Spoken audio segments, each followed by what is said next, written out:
हमारे वकील का फोन था बाबा। क्या कह रहा है? बस वही, कोई खास तब्दीली नहीं। कह रहे थे कि अभी केस फॉलो करेंगे और अगर कुछ हुआ तो जरूर इत्तला देंगे। अच्छा है, उस आदमी को सजा मिलना बहुत जरूरी हो गया है। सजा तो उसको जरूर मिलेगी, आप फिक्र मत करें।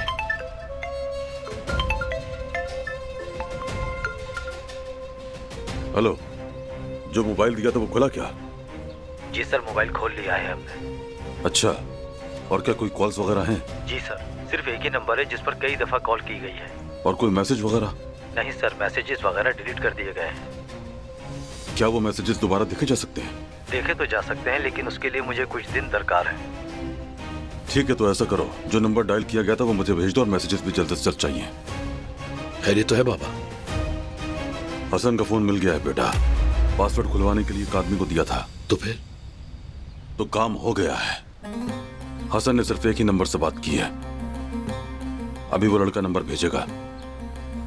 देखें तो सही, हसन साहब किससे छुप छुपा कर बातें कर रहे थे।